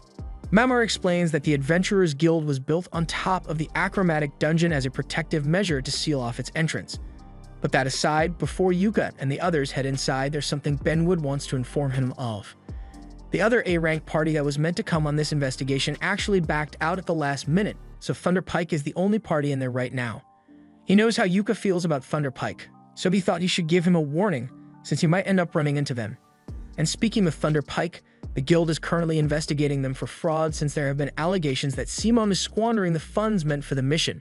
In any case, he just asks that Yuka try to keep things friendly if he does run into Thunder Pike, because they can't have adventurers fighting amongst themselves in the dungeon. With that, the dungeon gate is opened and the group gets ready to begin their investigation. But before they walk in, Benwood reminds them that their job is just to look around, so they don't need to go out of their way to defeat monsters or clear the dungeon. Yuka and the others say they understand, so they begin their live stream and address all their viewers. Yuka greets everyone and tells them that today Clover will be heading into the achromatic dungeon for the very first time, and they will be streaming every second of it. Since Neen is the scout, Yuka gives her the lantern and a compass artifact to lead the way, and it's making her job a lot easier. She tells the group that there are no monsters in sight, and the wind compass is blowing in this direction, so she puts on an invisibility cloak and runs ahead to go check it out. While Neen is gone, Silk asks Yuka how he feels about finally exploring the achromatic dungeon, but to be honest, he's not as excited as he thought would be. Although the mission is just getting started, so Marina is sure it'll be more fun later on. Silk, on the other hand, says she's really excited to be here. She initially became an adventurer solely for the money, but after hearing Yuka talk about his dream, she became fascinated by the idea of adventuring to fulfill a dream. A little while later, Neen returns and she says she has confirmed the route they should take, but this place is really weird. The route Neen was talking about is this door floating in the middle of the forest, so Yuka and the others walk through and head deeper into the dungeon. While they are walking, Yuka mentions that he heard that Thunder Pike entered the dungeon 2 weeks ago, and they are currently on the 8th floor, so there's not much chance of them running into each other for now. Yuka reminds the girls that their objective is just to find out if there's anything odd about the dungeon, not to clear it, so it would be best to avoid all battles if possible. However, they soon find their path blocked by a strange fish monster, and there's no way around it, so it looks like they are going to have to fight after all. Yuka has never seen anything like this creature before, so he's not taking any chances and starts forming an attack strategy. He tells Rain to get compact fire spell ready and asks Silk to fire her arrows at the monster's head. As for Marina, he wants her to use this. She normally attacks with a sword, but Yuka wants to finish the monster off as quickly as possible, so the crossbow is the best option. Marina is a little disappointed since she was hoping to use her sword after getting a new samurai job, but a crossbow is cool too. Now that everyone is clear on the plan, Yuka goes all out and begins casting his prismatic missile spell, so just as the monster begins charging, he shoots it, followed up by a crossbow bolt from Marina, creating a hole in its chest. Rain then launches her flame spell straight into the hole in the monster's chest, causing it to burn up from the inside, and Silk finishes it off with a few arrows to the head. Neen is amazed by how quickly they were able to take the monster down, and now that it has been defeated, the team can move on to the safe room. Once they get to the safe room, Yuka says they should take a break and cuts the stream. He asks everyone to report their losses, but aside from the arrows that were used to fight the shark monster, everyone is still fully equipped. Yuka is glad to hear that everyone is in good condition, so that just leaves one more thing to deal with: the treasure chest. They are obviously going to open it, but Yuka is debating whether they should stream it or not. Silk points out that if there ends up being valuable loot in that chest, people might get upset about a C-rank party like them getting it. She makes a good point, so Yuka says they should open the chest off-camera and gives Ning the go-ahead to pick the lock. She does as instructed, and while picking the lock, she discovers that there's a trap built into it, but that's not an issue since she is skilled enough to avoid it. Nan eventually gets the chest open, and they are all amazed to see that it is full of beautiful gems, so Yuka tells Silk to hold onto the jewels and gold for now. She starts putting them into her magic bag, and once she's done, Yuka takes a look inside to see if there are any artifacts. No idea why they left some jewels in the chest, but Yuka finds a ring artifact that looks really promising, as well as this Q thing. He's a bit confused since his appraisal didn't give him any information about the artifact, but that's because the artifact has no attributes yet. It sounds interesting, so Yuka intends to report its existence to Benwood before trying to use it, but as for the ring, he thinks it would be great for Rain since it's an artifact that keeps its user calm. And it's clearly already working since she only slightly freaked out over Yuka getting down on one knee and putting a ring on her finger. They continue making their way through the dungeon, and before long, Ning is able to track down the second-floor staircase. Yuka tells her she's doing a great job as their scouter, but Ning tells him it's all thanks to the wind compass artifact he let her borrow. It allows her to find the staircase by following the air currents in the dungeon. Yuka is a bit surprised since he thought everyone used similar artifacts to traverse the dungeon, but he just has so many that it seems normal to him. Once they make it into the second-floor safe room, Yuka asks everyone to state all the strange things they've seen so far. Silk mentions that the scenery seems to have changed in some locations, and then there's that shark head thing, but most intriguing of all is the fact that they found a treasure chest in the first-floor safe room. That made no sense to him because treasure chests are usually only located in the deeper floors, and the value of the items found in the chest is directly proportional to the danger of the floor. So the fact that they found all those gems along with 2 valuable artifacts doesn't add up. All of this is more than enough reason to warrant suspicion, and just to be safe, they probably shouldn't risk going too deep for now, so Yuka suggests they should turn back for the day. This mission has been a great success since they managed to investigate quite a bit, found some interesting artifacts, and suffered no losses whatsoever, but unfortunately, Yuka's good mood is ruined because he ends up running into Thunderpike. He had really hoped he wouldn't have to see their faces ever again, and it's clear they haven't changed one bit because Simone, Barry, and Camilla all start berating him for being ungrateful, while Jamie stands at the back and tries not to get involved with her other teammates' tantrum. Simone then approaches Yuka and says that since Clover is down here, he's going to be nice and form an alliance with them, so he demands that Yuka hand over all the data and valuable loot he got during his expedition. Yuka can't believe the sheer audacity of Simone to think he would agree to something like that. But Barry smugly points out that Yuka's party is C-rank, so it's natural for them to team up with an A-rank party, and Yuka should be grateful that they are even offering. The live stream is still going on, so all of Yuka's viewers see him and Simone arguing, and they can already tell something interesting is about to happen. Simone continues spouting his BS and also demands that Yuka give him all the credit for any information he gathered. Yuka is getting tired of listening to Simone's stupidity, but before he could say anything, Silk beats him to it. She calls Simone shameless for trying to take advantage of others, but Simone, Barry, and Camilla are discriminatory against dark elves, so they call her a filthy follower of the dark god and say a savage like her has no right to speak in their presence. That was the last straw for Yuka, because they can disrespect him all they want, but if they insult a member of his precious family, then someone's going to die today. Simone tries to downplay his and the others' blatant racism, but Yuka was dead serious about his threat, and he tells them that he would sooner die than ever work with them again. He doesn't want to spend even another second near Simone, so he tells everyone in Clover that they are leaving and turns to walk away, leaving the 3 narcissists furious, and Jamie is really uncomfortable. And remember, all it was caught on Yuka's livestream, so a lot of people just saw Thunderpike act openly racist, and it's only a matter of time before they get cancelled. 2 days later, Thunderpike is called into a meeting with Benwood, and he tells them that several complaints have been lodged against Thunderpike in the past few days. One is from their sponsors, claiming that Thunderpike is misusing the funds that were allocated to them for the mission, 2 civil rights complaints from the Council of Elves and Wellmelia for being openly racist towards Silk, and 1 from the guild's headquarters. Benwood asks if Simone has anything to say for himself, but unfortunately, common sense was in short supply when Simone was born, so he says he did nothing wrong. If anything, he thinks Clover was in the wrong for allowing their filthy savage elf to speak to him like that. But before he even finishes that sentence, Simon receives a well-deserved punch to the face. Benwood is furious that Simon is so remorseless, but Simon doesn't understand why Benwood is making a big deal out of a single savage elf. Benwood throws a dagger near Simon's face to shut him up, and since Simon is clearly too ignorant to figure it out on his own, Benwood breaks it down for him. An A-rank party recognized by the Kingdom of Wellmelia was just seen being openly racist towards a dark elf, and that has sullied the dignity of the kingdom. Simon thinks Benwood is overreacting over a little argument between adventurers, but Benwood grabs him by the neck and tells him his little argument may end up damaging the kingdom's relationship with the elves. So here's what's going to happen. Benwood wants Simon and the others to make an apology stream immediately, and he had better be prepared to lose his adventurer's license as well, or maybe even be exiled from the kingdom altogether. Simon is starting to realize how serious this actually is, so he tries to bargain by saying there will be no one to complete the achromatic dungeon investigation if Benwood exiles them, but Benwood tells him that he will be just fine without them.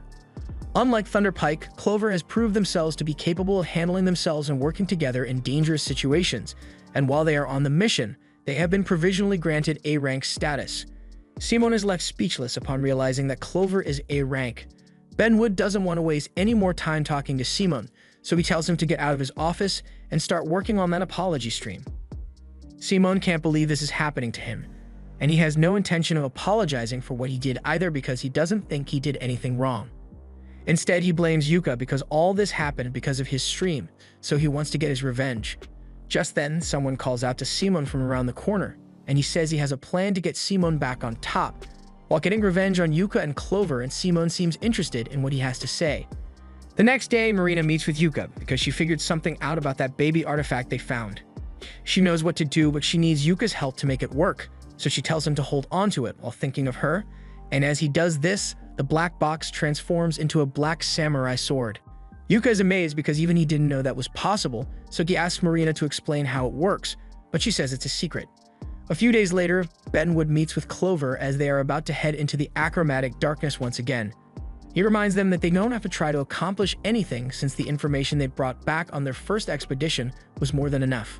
Yuka assures him that they will be careful in there, and if anything goes wrong, he's going to use the scroll of exit to bail out immediately. They begin their live stream and tell all their viewers that they will be going on their second expedition into the achromatic darkness today, and their goal is to reach the staircase of the 3rd floor while looking for strange things. The expedition has been going smoothly so far as the group makes it to the 1st floor staircase without much trouble, but as they head up the 2nd floor, they find something none of them were expecting: a wide open field. The girls find it hard to believe that they are still inside a dungeon when they can clearly see the sky, but Yuka remembers seeing records of some dungeon floors that look like outdoor areas, so this isn't that strange.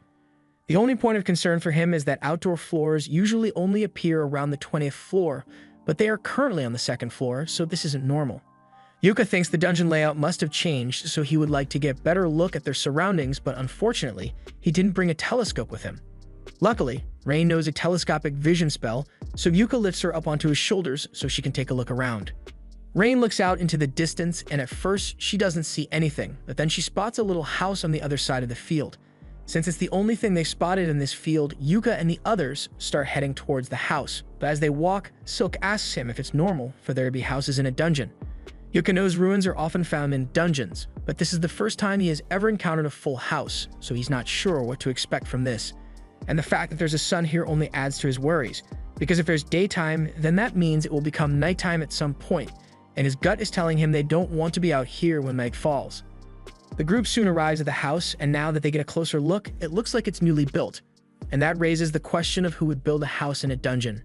Just then, an old woman comes out of the house, and she says she's so glad to have visitors, so she invites them all inside to have some tea and pie.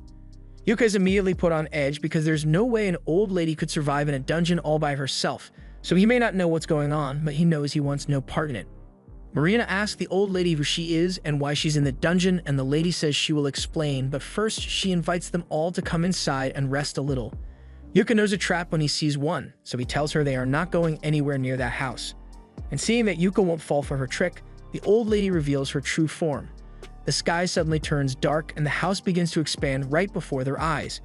The old lady has now become a beautiful young lady, and she's a little disappointed that Yuka didn't step into her house, but she's also impressed that he instinctively knew it was a bad idea. Yuka wasn't sure before, but now he knows exactly what's going on and who he is dealing with. That woman is Lady Persephone, and she is the goddess who reverses life and death. Persephone is even more impressed that Yuka knows about her, but if he knows who she is, then he must know that he stands no chance of winning against her, so she will have him entertain her for the rest of eternity. Yuka is well aware they can't win a fight against Persephone, but he does know of a trick that might get them out of this alive, so he gets down on one knee and says he would like to meet Persephone again when his time on this world comes to an end. That must have been the secret code, because Persephone suddenly no longer intends to capture them, but she tells Yuka she won't forget his promise and places a curse on him. Black letters suddenly appear on Yuka's face, and he feels immense pain, but he doesn't have time to worry about that because they all need to get back to the staircase immediately. He casts physical enchantments on all of them so they can run faster, and while they run, he tells the others that the woman back there was Lady Persephone, meaning this place must be the land of death. And no matter what, they can't let the darkness catch up to them. They make it back to the staircase in time, but being in the land of death for so long drained a ton of Yuka's mana, so he can't use any recovery magic. The girls then notice the mark on Yuka's face, so they hand him a mirror, and he recognizes it as the mark of Persephone. Rain would like to help him get rid of it, but she isn't strong enough to do so, so Yuka is going to have to go to a temple when they get back to town. But for now, they take a break to eat and discuss what just happened.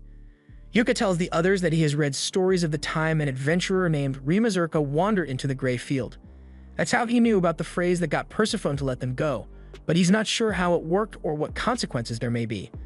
As the others may have guessed by now, that was a different realm entirely. One where the cycle of life and death repeats endlessly under the rule of Lady Persephone. Yuka has always wondered if an abyss gate really linked worlds together, and it looks like he finally has his answer. He believes the achromatic dungeon recreates versions of the worlds it is connected to, but even if that's the case, they are still only on the second floor, so something like that shouldn't be happening here. Yuka thinks about it for a second, and he realizes they may not be on the second floor after all. He remembers reading some records of the Vanguard conquering something similar to this floor once before, meaning this must be the 30th floor. That means the staircases are transporting them to random floors in the dungeon. If the floors of the dungeon are really being skipped somehow, then there's no telling what else could happen. So Yuka thinks it might be a good idea to use the exit scroll to leave immediately, but Silk tells him to wait. His mana is still drained from his encounter with Persephone, so using the scroll now would put too much strain on them. The girls suggest they should stay in the safe room for a little while longer, at least until they've all recovered. And since that's what they want, Yuka agrees. They all go to sleep, but by the time Yuka opens his eyes, he finds himself tied up with Simone standing over him. He questions why Simone of all people is here, but Simone says he simply followed Yuka and the others here. Yuka demands to know what he wants, but Simone tells him to calm down unless he's fine with the girls getting hurt. Camilla only cast a sleep spell on them for now, so they are still okay. But they received a slave collar from someone who has a major grudge against Yuka, and while Rain is wearing it, she will be forced to obey any commands Simone gives, even if it's to kill her friends. Yuka tells Simone that if he goes through with this, he's going to be branded a criminal, but Simone is already about to get exiled from the kingdom, so he's a loser with nothing left to lose. With that said, Simone says he is willing to let the girls go, but only if Yuka does something for him in exchange. He pulls out a statement and tells Yuka to sign it as proof that he acknowledges everything on it is true. The statement says that all the racist comments about elves were started by Clover, Thunder Pike did nothing wrong, and all that furry hentai on Simone's computer was Yuka's doing. Yuka can't believe what he's reading, and he says he would never sign something like that, but Simone threatens to use the slave collar to force Rain to do something very inappropriate if he doesn't, so Yuka has no choice. Simone then begins beating Yuka up out of anger at everything he has had to endure since Yuka quit the party. But Barry reminds him not to accidentally kill Yuka, because he can't sign the document if he's dead.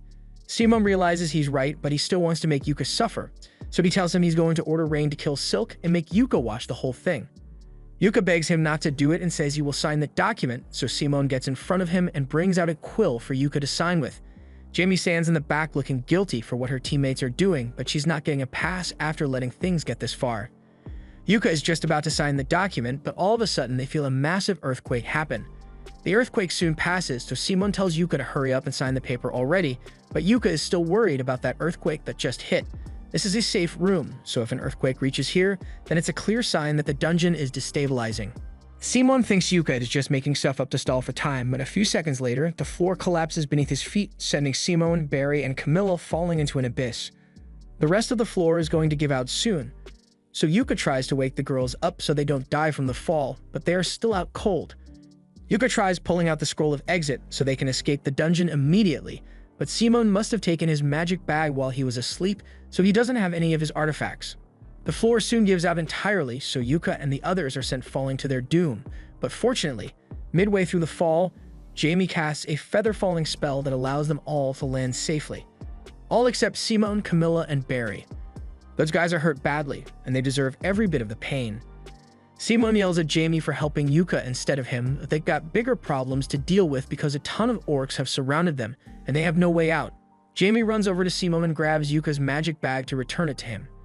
And once he has his bag back, he pulls out the scroll of sanctuary to cast a barrier while Jamie undoes the sleep spell Camilla cast on the girls. Once the girls are awake, Rain takes over barrier duty to buy Yuka enough time to use the scroll of exit and get all of them out of here. Yes, even Thunderpike too. Jamie asks if he's sure since he has every right to leave her and the rest of Thunderpike down here to die. But even if what they did was downright evil, Yuka doesn't want to let them die in a dungeon. Unfortunately, Yuka underestimated just how short-sighted Simon can be because while Rain was maintaining the barrier, he decides to take her hostage. As a result, the barrier goes down, so the others are forced to fight the orcs to keep them away. Yuka wants to help, but he can't do anything while he's stuck in the scroll activation state, so Simon might actually kill Rain. Luckily, Jamie runs up from behind Simon and knocks him to the ground to save Rain. The scroll is about to activate, so Yuka yells for Jamie to come over to his side so she can teleport out of here with them. But before she could move, Simon elbows Jamie in the face and starts walking over to the teleportation circle. Barry and Camilla plead with him to carry them to the circle too because they can't move, but Simon doesn't care about them anymore, so he's fine leaving them behind.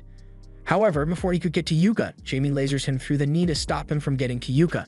Yuka calls out to her again because the scroll is about to activate, but there's no way she'll make it in time, so she just smiles and accepts her fate as Yuka, and the others teleport away. Simon begins to panic after realizing that he's out of options, so he pulls out his last resort and stabs himself in the neck with some sort of injection as the orcs close in. Even though she's stuck in the dungeon, Jamie has managed to survive for now, but she won't last much longer, so she turns on the stream camera so she can leave a final message. First, she recounts how Yuka was always so nice to her and would even help her get medicine for her brother. But she never paid him back for any of it because she never realized how expensive it was. She only came to understand how hard Yuka worked to help them after he had quit the party, and she feels disgusted with herself for it. She knows Yuka will never forgive her, and she honestly doesn't think she deserves forgiveness for what she did to him. Just then, Jamie hears Simon angrily yell out her name, and she can't let him find her, so she sends out a recording of all of Thunderpike's crimes and apologizes to Yuka for everything she did. Yuka and the others just finished watching the stream, and it definitely sounded like Jamie has already accepted her fate. Yuka feels terrible for leaving Jamie to die in that dungeon, but Rain assures him that it wasn't his fault. It's hard to imagine that Jamie could have survived long down there by herself, but Benwood tells them that the guild actually received a distress signal from the dungeon recently. The message is full of static, but they clearly recognize Jamie's voice, so she must still be alive down there. However, the guild officials are still debating whether it is worth sending a rescue team down to save her because the achromatic dungeon is extremely dangerous. Yuka immediately gets up and says he will volunteer for the rescue mission because he can't leave a friend to die down there.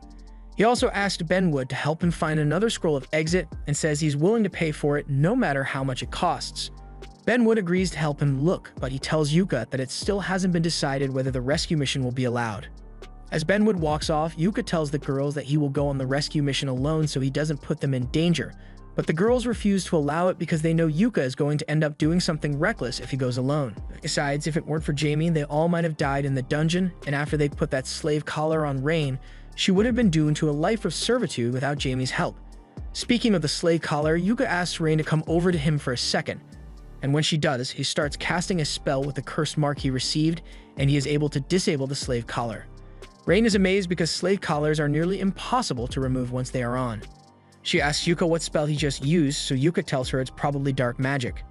He isn't sure exactly why he knows it, but it seems like new skills and spells are being forced into him by the mark of Persephone. This probably makes him a disciple of the No-Life King now, so Yuka jokingly asks them to keep it a secret from the church, but they are honestly worried about him. Yuka tells them there's no need to worry for now since it seems like Persephone just took a liking to him for some reason, so the mark shouldn't be a problem for now. Just then, someone starts banging on their front door, and they hear the voice of Bizio yelling for them to get out here. Yuka heads outside to deal with him, and Bizio arrogantly yells at him for taking so long to open the door. He then tries to punch Yuka, but Yuka just kicks him in the nuts. Bizio's guards attempt to draw their swords after seeing their master get nut-tapped, but they are immediately knocked out by Min and Marina. Yuka then tells Bizio that if he was hoping that Simone succeeded in blackmailing them, then he's sorely mistaken, and after the injuries Simone sustained, he most likely already died in the dungeon. Bizio starts to panic a little, but he is still certain that Simone would have at least succeeded in putting the slave collar on Rain, so he pulls out a slave-controlled gem and orders Rain to come out here. Rain slowly exits the house, so Bizio believes the slave collar must have worked, but then she whacks him over the head with a steel rod. She's about to double-tap him to make sure he stays down, but Yuka stops her because killing him in broad daylight would get them in trouble with the law. Rain agrees to stop since Yuka asked her, but she's not letting Bizio leave here without a fitting punishment, so she holds up the slave collar and sticks it around his neck. She then picks up the controlled gem and tells him that if he ever shows his face anywhere near them again, she'll make him die an excruciatingly painful death.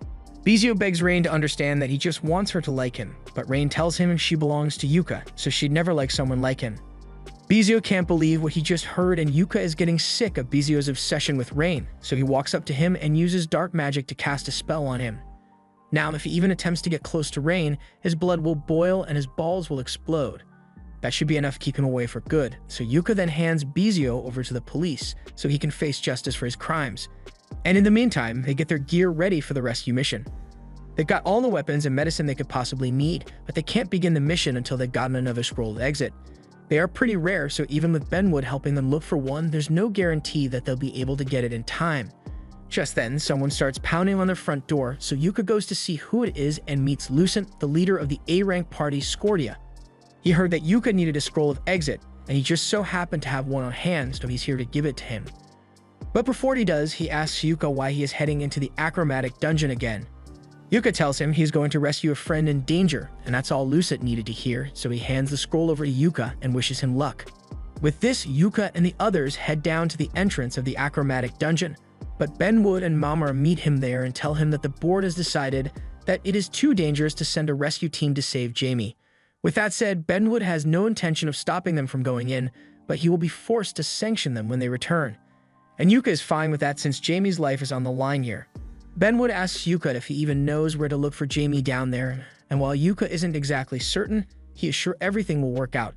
From what he has learned about the achromatic dungeon, it is a dungeon that leads you to entirely different worlds, and he is fairly certain that the world you end up in is determined by the adventurer's subconscious thought. That's why when Benwood and Mamar went into the dungeon believing it was the most dangerous dungeon ever, that's exactly what they got. But when Yuka and his party entered with the goal of searching for abnormalities, they encountered the most abnormal place possible.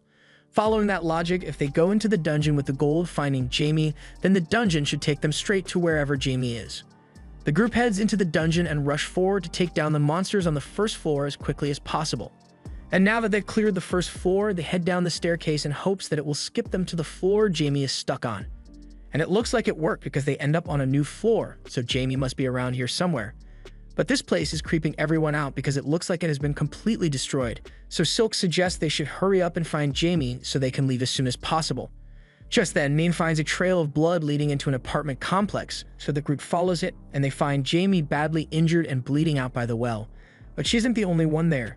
Simon suddenly appears, and Yuka is shocked to see him because there's no way he could have survived the dungeon after all the injuries he suffered.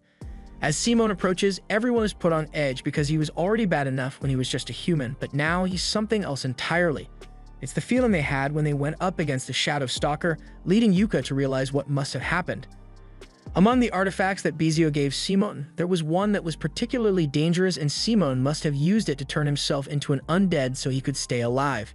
And Simon is still hell-bent on making Yuka suffer for everything he has had to go through.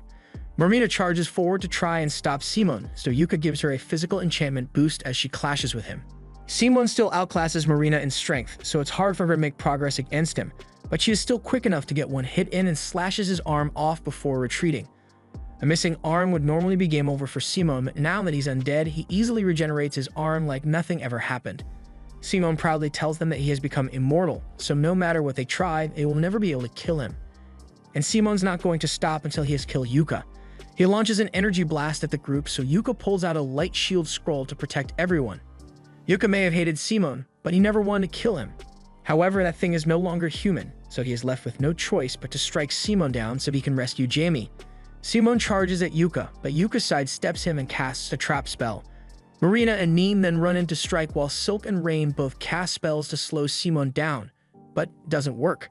Simon is able to break free instantly, so Yuka charges back in and begins slashing away at him. But no matter how much Yuka injures Simon, Simon just regenerates from the damage, so he tells Yuka that he is wasting his time. With this immortal body, Simon believes he is invincible, so he is going to make it his mission to ensure that Yuka and his friends never make it out of here alive. Yuka thinks back to his childhood days when Simon was still a decent person, and he can't believe that Simon really devolved into this lunatic in front of him. But what's done is done, so Yuka raises his sword and prepares to finish this. He summons the power of Persephone's Mark and begins casting his most powerful attack spell. Simon doesn't even bother trying to interrupt him because he is sure that no spell in the world could ever kill him. Yuka finishes his chant and casts Prismatic Missile at Simon, and at first it doesn't seem to do anything, so Simon laughs and tells Yuka that there's nothing he can do to kill him. And while that may be true, Yuka tells him he's going to wish he could die in a second. Simon doesn't understand what Yuka is talking about, but all of a sudden, his head explodes from the inside out. Simon's body tries to regenerate, but it keeps exploding over and over, so Simon screams out in agony, and Yuka turns to walk away. Marina asks him if he's not going to finish Simon off, but Yuka says he can't because Simon really is immortal. That spell he cast was a modified Prismatic Missile, which in theory will remain active until its target dies. So with Simon's immortal body, he is doomed to suffer constant agony for all eternity. Yuka feels terrible about what he has just done, but he was left with no other choice. He then walks over to check on Jamie's condition, but it's not looking good for her. Rain has been trying to cast healing magic on Jamie for a while now, but it's not working. Yuka asks Rain if she's got any healing potions left, and she does, but even the healing potion doesn't work. Jamie tells them that it's an effect of Simon's magic blade, so no amount of healing magic will ever close the wound. She tells Yuka it's over for her, but Yuka refuses to let her die, so he decides to use Persephone's Mark. He has no idea if this will work, but he puts Jamie's hand on the mark and casts Dispel Magic on her, and it successfully lifts the curse from Simon's sword. Jamie is relieved that Yuka managed to save her, but she's lost a lot of blood, so she ends up passing out. Yuka's worried about her, but Rain says she should be fine after she gets a little rest. Now that everyone is safe, Mean says they should hurry and get out of here because it just turned nighttime and a ton of Shadow Stalkers are spawning. The Shadow Stalkers spot Simon on the floor in pain, and they decide to add to his suffering by ripping him to shreds over and over. Yuka still feels guilty for causing Simon's eternal suffering, but there's nothing that can be done for him now, so Yuka pulls out the Scroll of Exit and says goodbye to the man who was once his friend. After returning, Yuka and Jamie are summoned by Benwood, and Benwood says that as the guild master, he is obligated to punish Clover for their actions. Yuka already expected this since they did go into a dungeon that was meant to be sealed, but the only punishment Benwood is giving Clover is a 1-month suspension. Yuka is surprised that that's all. But then Benwood turns to Jamie, and as a former member of Thunder Pike, he is required to punish her as well for her role in the party's crimes. But all she's getting is 1-year suspension. Jamie asks if he's sure she should get off so lightly because Thunder Pike did a lot of awful stuff, and she was an accomplice to most of it, so she was sure that she would be exiled. But while that may be true, Mamar says Jamie earned some leniency by providing evidence of Thunder Pike's crimes, and she never directly participated in any of their illegal activities, so there is no need to punish her further. As they are leaving the guild, Jamie apologizes to Yuka because Clover got punished for coming to save her, but Yuka tells her she doesn't have to worry about it. Jamie tells him she can't just stop worrying about it because she took advantage of Yuka's kindness for so long. She is disgusted with herself for just going along with all the abuse the party dished out on Yuka. She asks him if he thinks she can change, but Yuka tells her she has already changed a lot because she just apologized to him and they are having a normal conversation. Honestly, Yuka sometimes wonders if things might have been different if he had been more vocal about all the things he did to help Thunder Pike back then, but there's no use in thinking about it now. He asks Jamie if she's ready to go home yet because he's sure her brother must be waiting for her, so she thanks him one final time and the two go their separate ways. Yuka later meets with Mamar to tell her that he wants to invite Neen to become a permanent member of Clover. Mamar is happy to hear that, but she asks Yuka if he's sure Neen will be able to handle herself in Clover. Yuka tells Mamar that Neen has actually been doing so well that he forgot she was here on a temporary basis, and if Yuka is so certain, that Mamar says she'll get the paperwork started right away. Yuka mentions that they should probably wait until he can get a response from Min since he still doesn't know if she'll accept his offer, but Mammer tells him there's no way Min would reject it. However, if he wants to ask her himself, he can because Min has been eavesdropping on the whole conversation. She tries to explain that she just came to deliver a message to Yuka, but Mammer still scolds her for spying on them and for getting caught so easily too. Since she's here anyway, Yuka asks her if she would like to become a permanent member of Clover and Min eagerly accepts. Mammer is happy for Nin, so she hugs her and tells her to do her best with Yuka and his companions from now on. As they leave Memar's office, Yuka asks Nin about the message she said she was supposed to give him. So Nin hands him a letter from Silk, and as soon as Yuka reads it, he understands what it's about. Nin asks him what it's about, so Yuka tells her they should probably go visit Jamie. Jamie is currently doing some organizational work in the private study of Benwood, and when Yuka arrives, he tells her he is impressed with how easy she makes it look.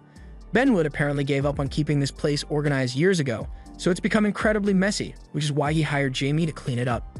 And speaking of which, Jamie has been meaning to thank Yuka because she knows he is the one who recommended her for the job.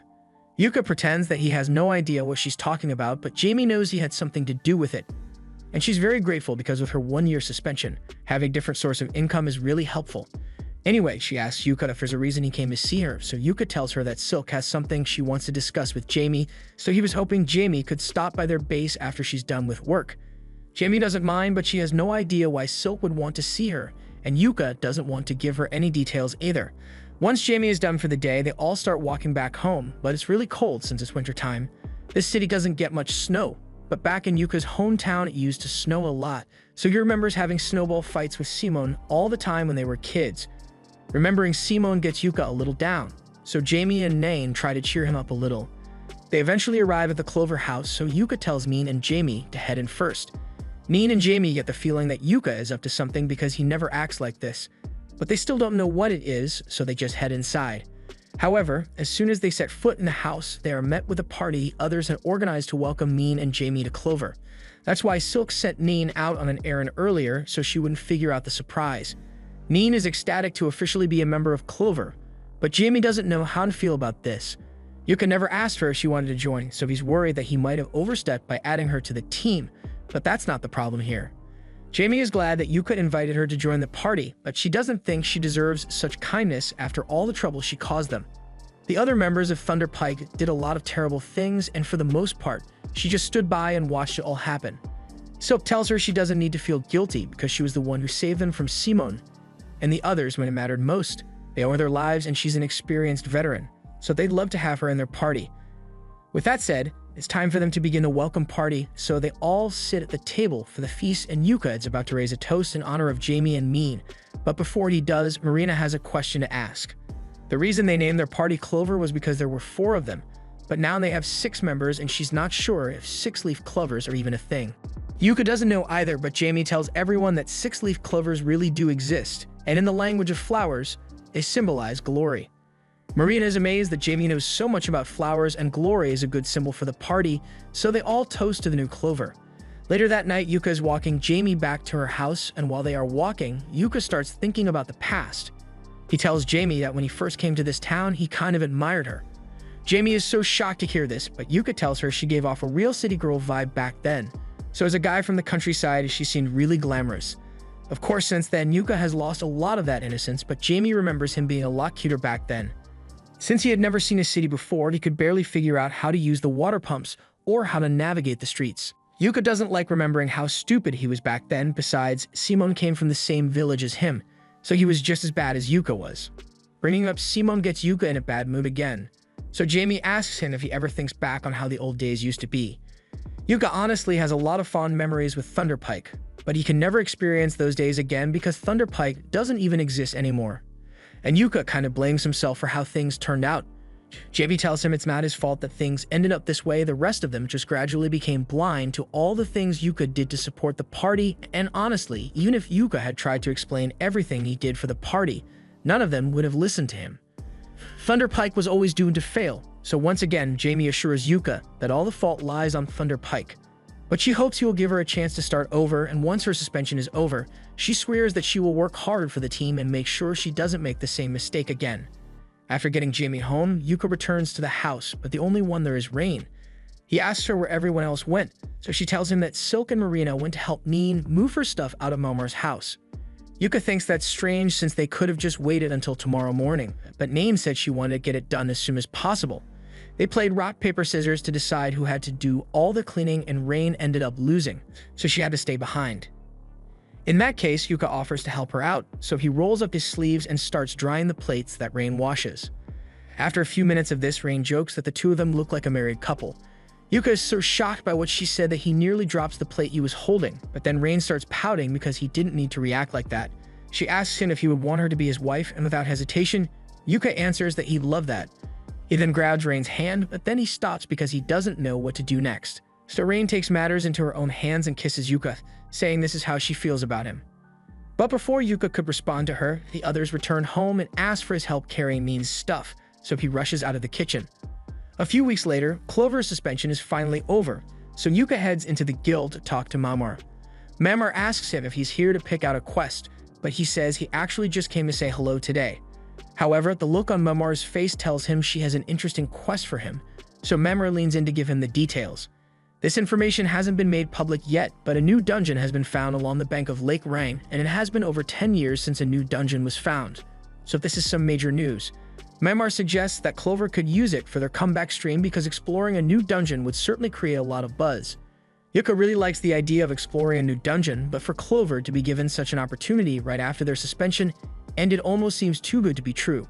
Mamar explains that because Yuka and the others did such a good job investigating the achromatic darkness, the Royal Academy thought it would be a good idea to have him investigate this new dungeon as well. And the request is coming directly from the kingdom, so the payout will be great. Yuka's honored to receive a request like this, but this is too big for him to give an answer on his own, so he says he will respond once he has had a chance to talk to his teammates. A little while later, Yuka returns home and finds Marina polishing her gear on the table. She takes one look at Yuka, and she can immediately tell that he found an interesting quest. Yuka confirms it and asks Marina where everyone else is so he can talk to them about it. Marina tells him that Rain is in the bath right now and Silk is in her room, but Neen is currently out shopping, so it'll be a while before everyone can get together to discuss this. Yuka decides to wait till dinner time so he can tell everyone, so Marina says she's going to head to the guild for a little bit because Jimmy said she has something cool to give her, but she says she'll be back in time for dinner. Just then, Rain gets out of the bathroom and greets Yuka, but her hair is still wet, so she sits down and asks Yuka to dry it for her. Yuka has no objection, so he starts drying her hair, and while he's doing that, Rain asks him if he found a new quest because she can tell that he looks happier than usual. Yuka doesn't understand how the girls can tell just by looking at his face, but he confirms that he did find a new quest. But before they talk about that, Rain is going to need to learn how to dry her hair by herself. Rain says she can do it on her own, but she just wanted Yuka to do it for her this time. Once Yuka is done drying her hair, she tells him she's going to go take a nap, and Yuka reminds her to stay warm so she doesn't catch a cold.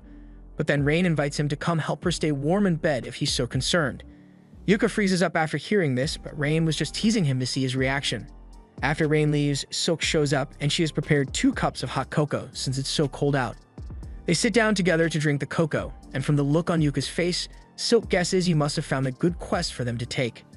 Yuka still has no idea how everyone keeps figuring it out, but he decides to tell Silk about it so he can get her opinion. He tells her a new dungeon has been found and they were asked to investigate it. Silk thinks that what a great opportunity to Clover, but she tells Yuka that he needs to be the one to make the decision because he's the leader of the party. Besides, from how excited he looks, Silk already knows he wants to accept the quest. Yuka admits that he is really excited about it, so he says he will head back to the guild to get the details for the quest. And while he's gone, he needs Silk to check to make sure they have enough supplies for a dungeon assault. Silk agrees to help, but she also asks Yuka to go talk with Jamie while he's at the guild. Yuka doesn't mind, but even if they accept the quest, they won't be able to take Jamie because she's still suspended. But that's not what Silk was talking about. She was planning a party for tonight to celebrate the end of Clover's suspension, so she wanted Yuka to tell Jamie that she and her brother are invited. Also, she asked him to pamper her too sometimes because she'll get jealous if Rain is the only one he gives special treatment. Yuka freezes up again, but then Silk tells him she's just joking and hurries him along so he can go to the guild. Once Yuka has officially accepted the quest, all the members of Clover get on a carriage and start heading for the city of Duna. Marina is excited since this is the first quest they've done since the achromatic dungeon incident. Silk reminds her that she should take this quest seriously since it's not a game, but Marina says she is taking it very seriously. She just can't help but be excited about exploring a new dungeon and the 2-week journey to Duna. Silk admits that it's exciting to see new places, and all the others feel the same way. Rain asks if Duna has any interesting artifacts, and Yuka thinks it will since the neighboring country, Samutaria, is particularly good at alchemy. After a long journey, the group eventually arrives at Duna, and it is just as amazing as they hoped it would be, so Yuka says they can check it out once they have settled into town. Rain notices that there are a lot of adventurers here, so Yuka tells her it's probably because word of the new dungeon has spread, so there are even people from other countries here. Rain asks how Yuka knows that, so he points to 3 guys wearing cloaks and explains that those men are from Samutaria. He can tell because their cloaks have patterns that represent their families, and Samutaria is a nation where your family lineage is very important. Marina thinks the matching cloaks look really cool, so she asks Yuka if he could make something like that for their party. Yuka thinks that's a good idea, and if they are going to be making matching cloaks, he might as well put a useful enchantment on them. They soon arrive at the Adventurers Guild of Duna, so Yuka says he and Silk will go meet with the guild master, and in the meantime, the others can look around town and see if they can gather any useful information. He and Silk then head for the guild master's office, and that's where they meet Maniel. Yuka and Silk introduce themselves as the leader and sub-leader of Clover, and Maniel is glad to see that they have such good manners. Yuka already got the gist of the quest from Benwood, but there are still a few more details that he would like to confirm before they begin their exploration. Like what they should do about mapping out the dungeon. Maniel tells him he can do the mapping if he wants, but it's not required since the guild will send people in later to map it out completely. Next, Silk wants to ask about their policy on items found inside the dungeon, so Maniel tells them they can keep whatever they find, but they will have to submit it for identification once they leave the dungeon in case it's something dangerous. Yuka starts looking at Maniel with suspicion, so she calls him out on it, but she understands why he would be suspicious of her, since this is the first time they've met. Yuka gets up and apologizes for his rude behavior, but Maniel tells him not to worry about it.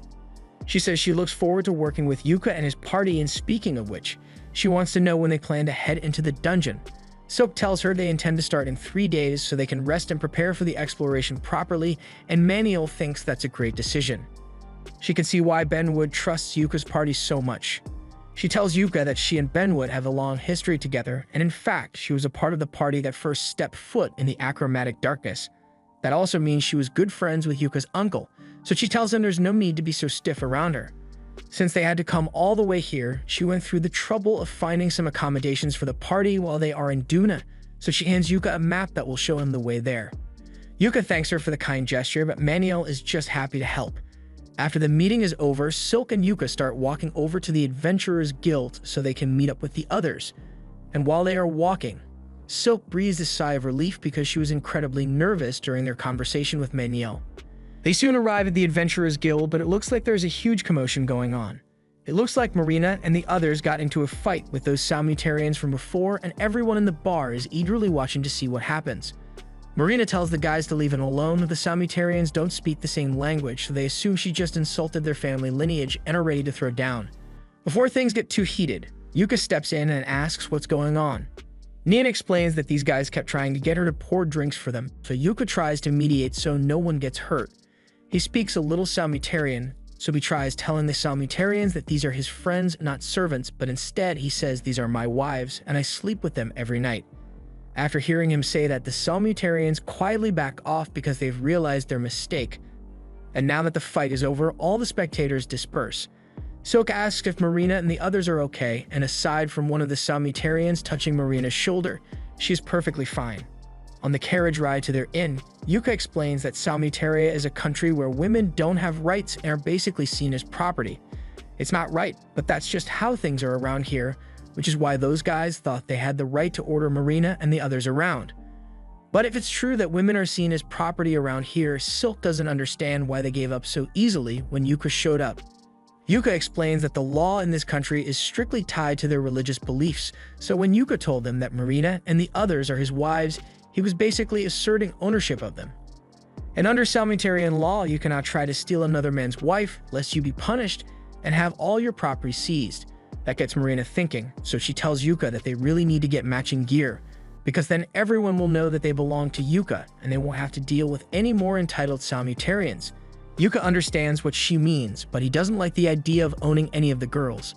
Eventually, they arrive at their lodging and they are welcomed by Finna, the owner of the lodge. She tells them that she will be their caretaker for the duration of their stay, and if there's anything they need, they should feel free to ask her. Yuka introduces himself as the leader of Clover, but Fina already knows who he is because she's a huge fan of the Clover. Silk thinks this place is amazing because for some reason, the spirits here are incredibly stable, almost like it's a sanctuary. Fina is glad to hear that, and she reminds everyone that while they are here, they don't need to worry about paying for anything because the guild is going to cover all their expenses. She also tells them that the entire inn has been reserved for their party over the duration of their mission since Fina figured that Silk would be uncomfortable around random people. Silk thanks her for the consideration since she is still a bit nervous about being in an unfamiliar country. Fina tells the group that they can rest in whichever room they choose, but for now, she would like to show them this inn's main attraction, the rooftop garden with a hot spring. She says it can relieve their exhaustion, and it's also good for their skin, so they are free to take a dip whenever they like. Neen is excited about the hot spring, but Yuka and the others are terrified because they have no idea what it is. Nina tells them that it's basically a bath where hot water comes up from the ground. This scares them even more since they are worried the hot water will boil them alive, but Nina tells them it's perfectly safe. She's surprised that Yuka has never heard of a hot spring before, but neither have any of the other girls, so Nina suggests they should all get in at the same time so it won't be as scary. After their bath, everyone gathers in the dining room to have dinner, and Marina is loving all the tasty food. Fina comes over and tells her she can have seconds if she wants since she saw how much Marina enjoyed eating on the dungeon streams, but that makes Marina really embarrassed because she didn't realize the camera caught her eating back then. But she still wants another portion though. The next morning, Yuki gathers everyone in the living room, and since they'll be heading into the dungeon tomorrow, he wants to hold this meeting to go over a few things. They are going to be exploring the new dungeon that appeared near the city, and Yuka plans to handle it the same way they did with the achromatic darkness. They will livestream the quest while attempting to conquer as many floors as possible. But once they get to the 5th floor, there's a good chance the dungeon will be open to the public, so for now, their goal is to make it to the 5th floor. The only information they have on the dungeon is that the 1st floor is some kind of underground waterway, and based on the location, they can guess what kind of monsters they might end up encountering. Also, this quest will be a race against 2 other parties to see who can conquer the dungeon first, but Yuka would like to ignore the race altogether. The other parties are more experienced than Clover is, so he doesn't want to risk rushing and getting his party hurt. Yuka asks if there are any questions so far, so Marina raises her hand and asks what kind of pacing they should use. Yuka tells her that for their first day, he wants their goal to be to find the staircase to the 2nd floor, and after that, they can do an expansive search of the 1st floor. They need to gather as much information about the 1st floor as possible, like its size, what kind of monsters live there, and whether there's a 2nd staircase or not. Additionally, since there's a waterfall near the dungeon, Yuka's navigation artifact won't work here, so he's going to need Nanak to guide them this time. So for today, everyone should focus on making preparations and resting so they are ready for tomorrow. The next day, the group arrives at the dungeon and meets with Maniel. She tells them that the cottage over there is Command Central, and there are people from the Royal Academy stationed here, and she is going to be watching their expedition from the cottage as well. Yuka asks Maniel if she can actually get reception all the way out here, so she explains that normally there would be no signal, but the people from the Royal Academy brought a magic device that makes it work. She honestly has no idea how any of it works, and she doesn't care as long as it keeps working.